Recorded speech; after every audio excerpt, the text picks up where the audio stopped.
unang gagawin, maglalagay po ako ng mantika sa ating pinainit na kawali.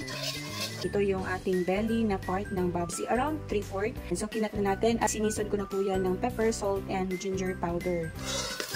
Oops! Haluin ko muna yan. Lang natin itong maprito ng badya at ipapalabasin lang natin yung kanyang natural na taba at yun ang gagamitin natin sa panggisa sa ating mga lamas. Yung gagamitin na panggisa, garlic, onion, ginger, at itong siling haba, pero mamaya ko yan ilalagay pag malapit nang maluto yung ating adobong ginataan. Siyempre gagamit tayo ng gata, pangalawang gata at first gata. Gagamit tayo ng suka at soy sauce. Sa pampalasa, asin, pepper, powdered pepper. Ayan, lang. Mag-shield tayo. May lumabas na ng mantika niya. Ayan. Bawasan ko lang ng konti para hindi magmamantika masyado yung ating adobo. Unahin muna natin si ginger. Isunod na natin yung sibuyas at saka yung garlic. So once nagisa ng maigi, ilalagay natin yung soy sauce. Ilalagay pala ako ng pepper. Ground pepper muna. Ayan. Kunting asin muna, mamaya na ako magbabalanse pag meron ng gata. So, ilalagay na tayo ng soy sauce. So, mga ganito muna, mga isang ganito. At nakakalahati. Ayan. Tansya-tansya lang yung ano natin na seasoning.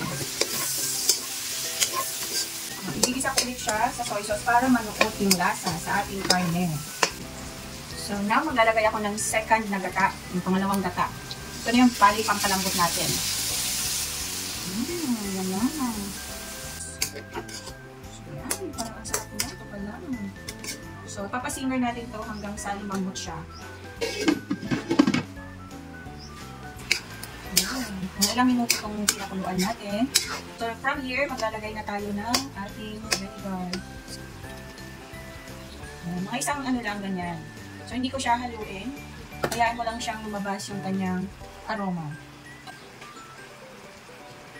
Yan, after mga sobrang minute, haluin na natin siya. Grabe, ang sarap. Konting tubig lang. So, yan, pakuloyin natin ulit siya. Ayan. Malambot na siya. Tinest ko na ng tinidor natin. Ayan, pakita ko sa inyo. Oops, malambot na ang ating babsi. So, medyo nag-evaporate na yung ating sauce. Ayan, naglagay ako pala ng konting soy sauce at konting vinegar na lang para mabalanse na yung lasa. Lagay ako ng another pepper para mahanghang, mas masarap. At ilalagay na natin yung ating first gata. Ooh, sarap. Then, ipapasimmer lang natin ito.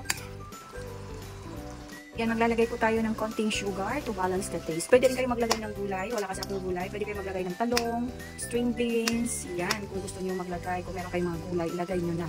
Ilalagay ko na itong ating pampa-keep ng ating adobong ginataan.